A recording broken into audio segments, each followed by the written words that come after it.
हमारे बड़े बुजुर्ग भी दिल से युवा हैं। हम उम्र से पूछ रहे हैं, हमें पता है हमारे बड़े बुजुर्गों का दिल आज भी जवान है। हम आज भी जानते हैं।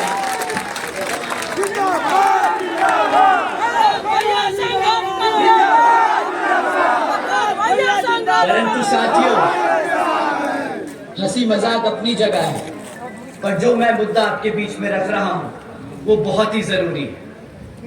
हमारे बड़े बुजुर्ग जानते हैं कि जब आप सत्ता में नहीं होते, जब आपके लिए कोई नेता पार्लियामेंट में नहीं लड़ता, आपके लिए आपकी हकों की बात नहीं रखता, तो कैसे ये जातिवादी सोच रखने वाली पार्टियां हमारे समाज को तोड़ती हैं।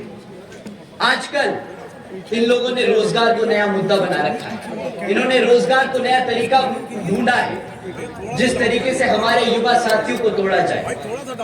क्या आप जानते हैं पिछले 10 साल में भाजपा सरकार ने इतना बुरा हाल कर दिया है, कि आज 30% युवा बेरोजगार घूम रहा है। 30% युवा बेरोजगार घूम रहा है साथियों। और ये कोई सोची समझी या कोई गलती से नहीं हुआ कि हम रोजगार नहीं दे पाए। आप जानते हैं सेंटर और स्टेट में जहां पे भाजपा की सरकार चल रही है, वहां पर 50 लाख से ज्यादा सरकारी पद खाली पड़े हैं। ये जानबूझ के आपको रोजगार देना नहीं चाहती साथियों, क्योंकि इन्हें पता है कि अगर उन्होंने वो पद भरे तो रिजर्वेशन भी देना पड़ेगा। आप लोगों का हक मारने का इन्होंने नया तरीका ढूंढा है। आप लोगों को रिजर्वेशन से दूर रखने का इन्होंने नया तरीका ढूंढा है। हम पद खाली रख लेंगे, हम नौकरी नहीं देंगे। हम आपको भूखा मार देंगे पर नौकरी नहीं देंगे।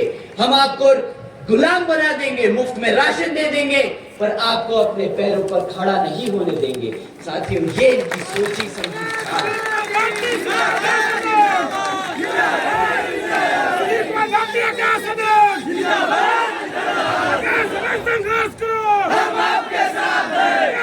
साथियों, अगर आपको 30% का फिगर, 30% का आंकड़ा डरा नहीं रहा है, तो मैं आपको एक हेडलाइन पढ़ के सुनाता हूं। 17 लाख से ज्यादा युवा लोगों ने, 17 लाख से ज्यादा युवा साथियों ने मात्र 3500 नौकरियों के लिए अप्लाई किया। एक बारी 3500 नौकरियों का ऑफर आया था, सरकारी ओपनिंग थी, 3500 नौकरियां का ओपनिंग था, उसमें 17 लाख बच्चों ने अप्लाई किया। आप मान सकते हैं कि उन 3500 नौकरियों के लिए 17 लाख बच्चे अगर अप्लाई कर रहे हैं तो बेरोजगारी का स्तर कितना ज्यादा बढ़ चुका है।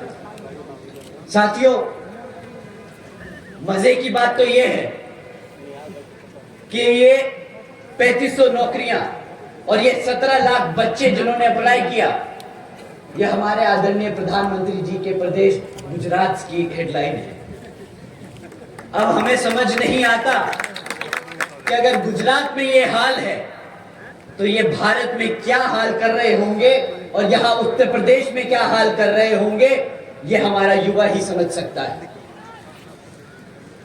अगर मैं 1 मिनट अपने भाषण से निकालकर अपने युवा साथी से सीधी बात करूं, भाइयों, अगर आप बताओ आपके माँ बापों ने कितनी मेहनत करके आपको पढ़ाया, कितना पैसा खर्चा आपकी पढ़ाई पर, आपकी जिंदगी के 12 से 15 साल उन्होंने खर्चा उठाकर आपको पढ़ाया लिखाया। आपको नहीं लगता कि यार मैं भी कमाऊंगा, मैं भी अपने माँ बाप के लिए कुछ करके दिखाऊंगा, उनके लिए भी मैं सहारा बनूंगा? बताइए साथियों, करता है ना दिल? पक्का? तो जब आप लोग सरकारी नौकरियों के लिए पेपर देते हो और वो पेपर लीक हो जाता है तो कैसा महसूस होता है? मन करता है ना जिसने पेपर लीक किया उसका गूदा निकाल के उसको जमीन में गाड़ दे। आता है ना गुस्सा? तो मैं अपने सभी युवा साथियों से दरखास्त करूंगा कि इस आने वाले लोकसभा चुनाव में आप किसी का बूढ़ा तो निकाल के किसी को जमीन में तो नहीं गाड़ सकते, पर जो बाबा साहब डॉक्टर भीमराव अंबेडकर जी ने ताकत दी है अपने वोट देने की, वोट डालने की, उस वोट को एक एक बंदूक की गोली की तरह इनकी छाती में डाल दिया। ये हमारे सभी युवा साथियों की तरफ से बदला होगा जो इन्होंने हमारे साथियों के साथ इतने सालों तक खिलवाड़ किया है। साथियों, ये कोई मजाक नहीं। अगर मेरे शब्द थोड़े से ज्यादा निकल गए, गंदे निकल गए, मुझे माफ कीजिएगा, पर ये गुस्सा है, ये मुझे पता है मेरे युवा साथियों का गुस्सा है। उनको बहुत बुरा लगता होगा, अपने माँ बाप के लिए जो सहारा बनना चाहते थे वो आज भी उन पे निर्भर है। बहुत बुरा लगता होगा।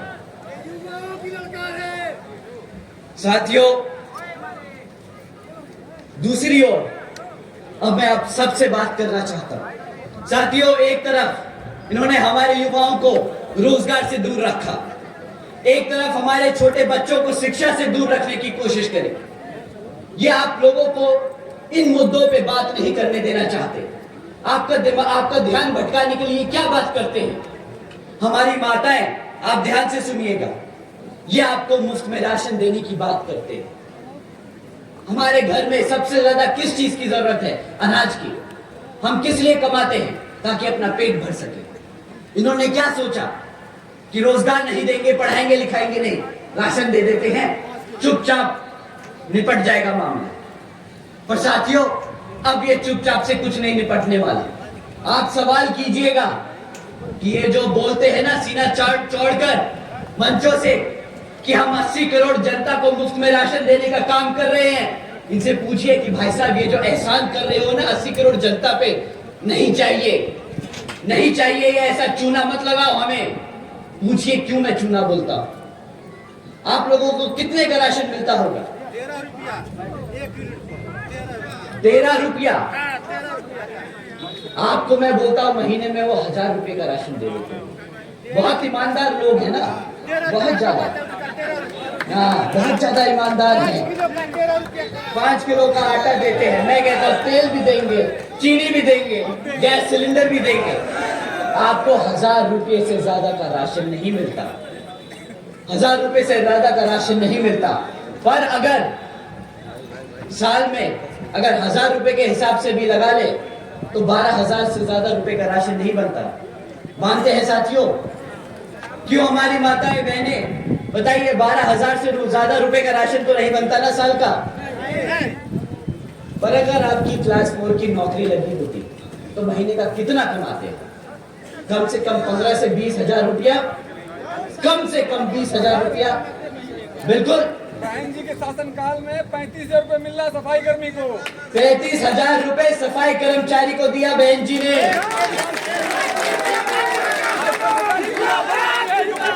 पर साथियों, ये धंधे वाले लोग हैं ना, तो पैसा तो बचाएंगे, नहीं देंगे 35,000। मैं कहता हूं आपको 20,000 देते हूं, आपको साल को 2.5 लाख रुपया कमाने का मौका मिलता अगर आप रोजगार में होते।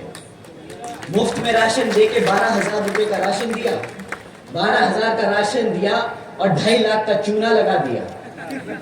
भाई साहब, पान मांगा था, ये चूना नहीं मांगा था उसमें लगाने को आपसे, ये क्या लगा के दे दिया?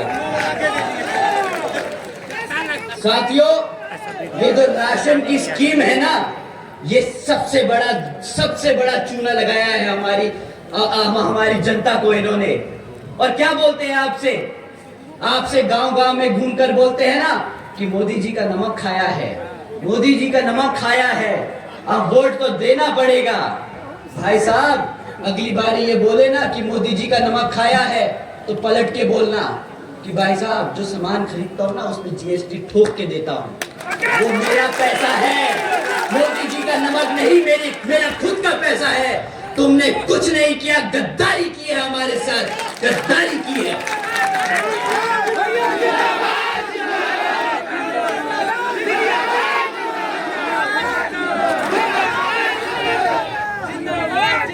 साथियों, अगली बारी बोले 80 करोड़ लोगों को रोजगार राशन दिया, बोलना 80 करोड़ का राशन नहीं चाहिए था, साल की 2 करोड़ नौकरी का वादा किया था, वो चाहिए था। कहाँ है मेरे साल की 2 करोड़ की नौकरियां? आज 10 साल होने को जा रहे हैं, कम से कम 10 करोड़ नौकरियां युवाओं को मिल जानी चाहिए थी। कहाँ है वो रोजगार? सवाल पूछिएगा साथियों, मुफ्त में वोट नहीं देना है, मुफ्त में वोट नहीं देना है। अगर बोले ना नमक खाया है, वही थैला, जिस थैले में राशन दिया है वही थैला खाली पकड़ा के वापस भेज देना, बोलना ये रखो तुम्हारा थैला, नहीं देना तुम्हें वोट, नहीं चाहिए तुम्हारी राजनीति, नहीं चाहिए तुम्हारा राशन।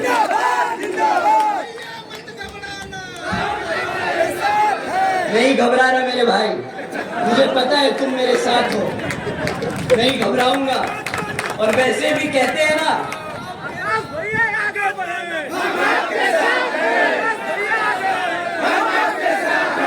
साथियों मैं तो छोड़ो,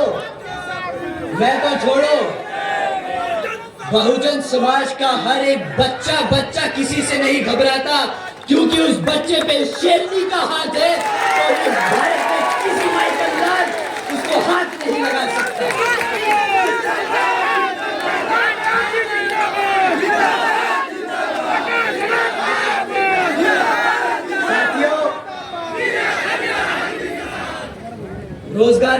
रोजगार के नाम पे बहुत सारे लोग, स्पेशली आदरणीय प्रधानमंत्री जी ने एक बार बयान दिया था कि भाई स्टूडियो के बाहर खड़ा हुआ लड़का अगर पकोड़े बेच रहा है तो वो भी रोजगार है।